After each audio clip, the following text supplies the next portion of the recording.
Hello,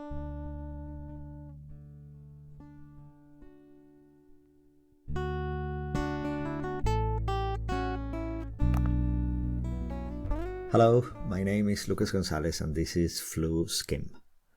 Let me introduce the SCIM model. SCIM stands for Simple Critical Infrastructure Maps. SCIM for individuals has the human being, that's us, at the center. The reasons people die from are in the sectors of the pizza. To stay alive, we need protection from 6 ways to die, which are too hot, too cold, hunger, thirst, disease, and injury. That protection happens in layers. So in the case of too cold, the first layer is the clothes that you're wearing. The second layer is the house you live in. That house gets the wood for your stove from a nearby forest, or uses electricity from fuel that's taken from the other end of the world. When a crisis is local, you are in trouble, but the people around you are okay. So they will come and help you, because they can. A pandemic, on the other hand, happens in many places at the same time. So those who can help are overwhelmed themselves. They will focus on the worst cases. Maybe they can focus on 5% of the problem. So what if you're in the remaining 95%? Community can fill that gap. You don't have wood for the fireplace? Your neighbor can lend you some wood. Or maybe he can lend you an axe to split some logs. Or maybe you need shopping because you're old and you need to go to the supermarket, but it's risky for you. So someone does the shopping for you. Of course, communities have limits, but we'll talk about that later. Now, how can we be systematic with SCIM? We could have a notebook. We could have 1 page per household. We would write the names of the people in the household, and maybe some contact details. If we know them well, and particularly if our neighbor lives alone, we might add their contacts, a relative, their doctor, etc. A word about data protection. We should keep the notebook in a safe place, and our neighbor should know that we're keeping it and why we're keeping it. We need to come from a place of kindness and respect and be mindful of limits. Okay, so on with SCIM. Shall we ask him if too hot is a problem? Well, not in the UK, where I live, but maybe in many other places. So if we have that sorted, then we can just cross it out. But if not, we will have to ask about how to stay cool in very hot weather. Now, too cold, I have some experience about because I live in the UK. How are you doing with that? Are you warm enough? Do you need wood for your fireplace? Do you need blankets? Do you need a hot water bottle? Now, water is the next category of SCIM. Is your water supply working?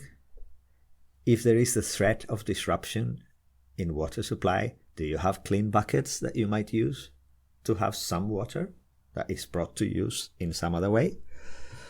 Here we don't ask about how good the water is. That is health, and we will cover that later. This is just liters per person and per day. And you can figure out enough for how many days. Okay, food. Do you have food? Mind if I ask you for how many days? And we write that number in your notebook. Okay, still with food.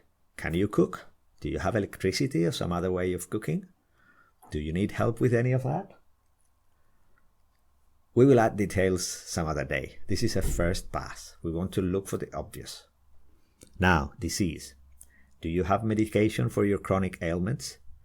Any new symptoms? Any help needed? Okay, just a note. If you are worried about how to take care of somebody who is ill, there will be specialized sources for that. But now we're just skimming and we're just getting to know what the situation is and what the risks are. So there are other disease issues. Prevention. Does your neighbor have masks if they need to go out, soap for washing their hands. Any particular question there? More about disease. Let's slow this one down because we need to talk mental health. We need to be kind, but we need to do it.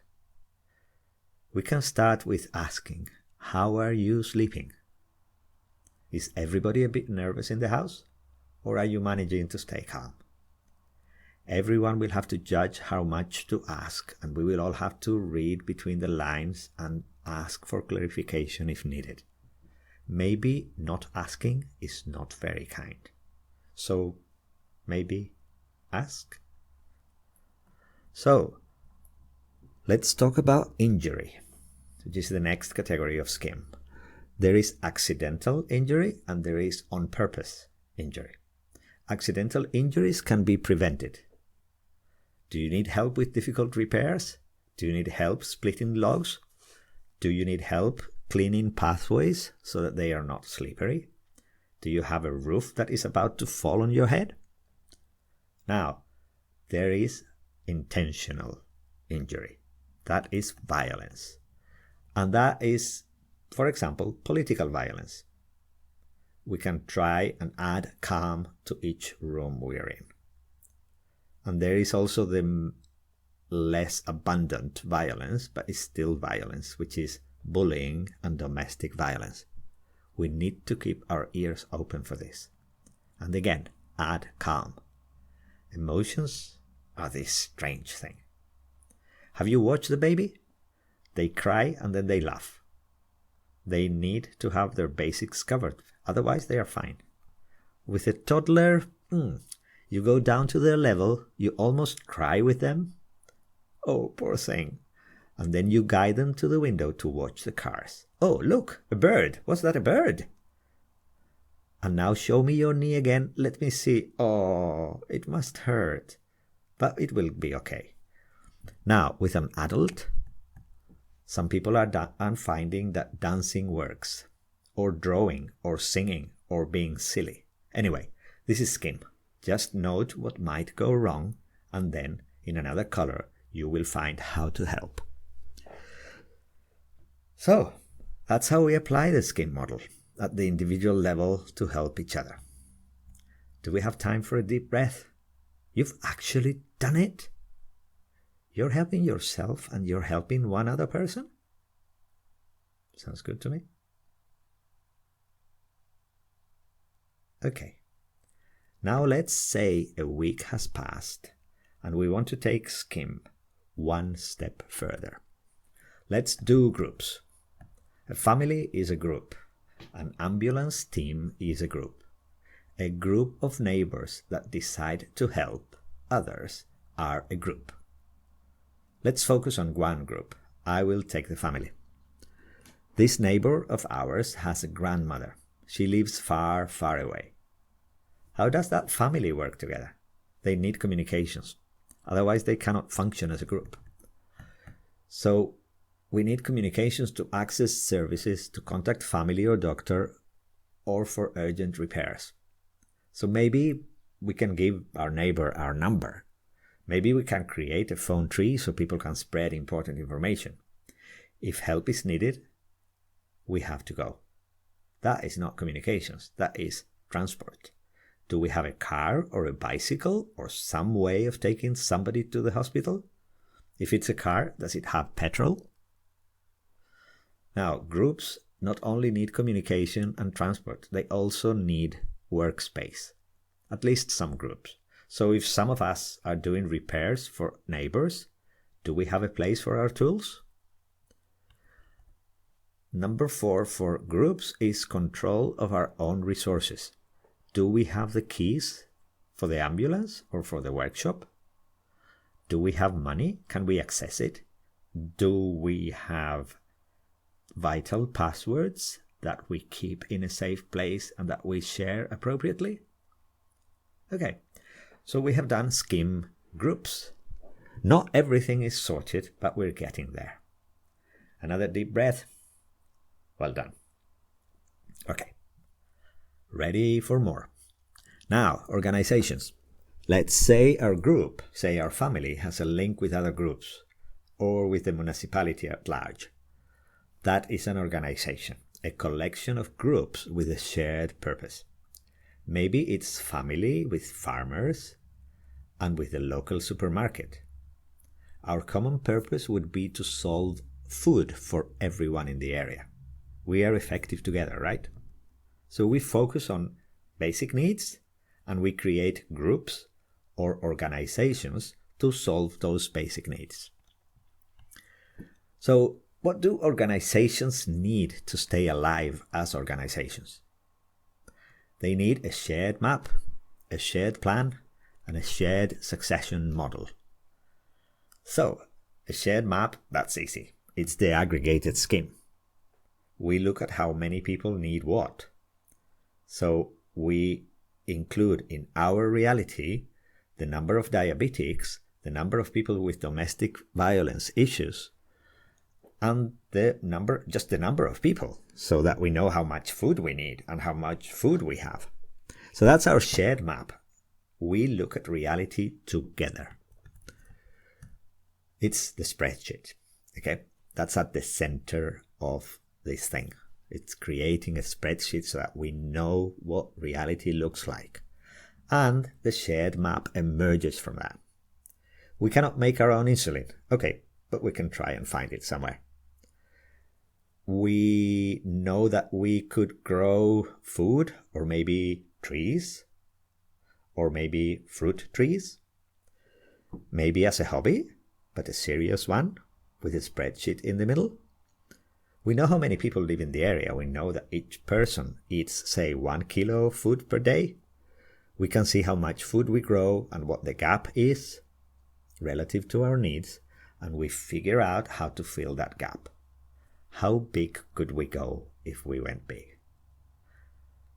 So, you see, SCIM is a tool for ourselves, for neighbors, for communities.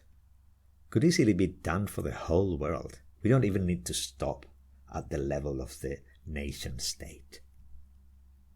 But let's be effective first. We start where we are. We acknowledge that governments of all kinds and civil protections of all levels of expertise and resources are not going to be able to cover everyone. So we take care of ourselves and others. First, your own oxygen mask. And then we take it from there. Maybe we can circle the globe. Maybe. Because, even if this pandemic situation is magically solved tomorrow morning, even if a magical vaccine or treatment, magical in the sense that they are early, effective, safe, abundant, and for everyone, even if regarding this pandemic we all live happily ever after, even if after a pandemic that hypothetically wasn't as bad as expected because many infections went undetected, even in those cases we and our neighbors get to keep the food that we have grown. We get to keep the experience in getting things done together. We can use that if the pandemic is behind us, once the pandemic is behind us, to throw a party, eat all those vegetables, mourn, and celebrate. But if we need some of that, the community and the vegetables, because the situation gets more complicated, we might think it was a good idea to do SCIM, to use it for ourselves and for others, maybe to grow some food. And in any case, we all know that, and we can now talk about those things. We're slightly more ready for, climate, poverty, this thing we do of adding crap to the shared atmosphere, other pandemics. Anyway, I think this is about all that I wanted to say for now. Hopefully it will help you and those you may collaborate with to have a look at what you're doing with your hands. Protect and thrive. Increase the connections, the learning, the building of capacity. Teaching each other if we nail something really well. Please share it. So, for this presentation, please share and comment. The blog is fluskim.blogspot.com. The hashtag is SCIM for all, for being the number 4. Be kind to each other. How are we going to do this? Thank you.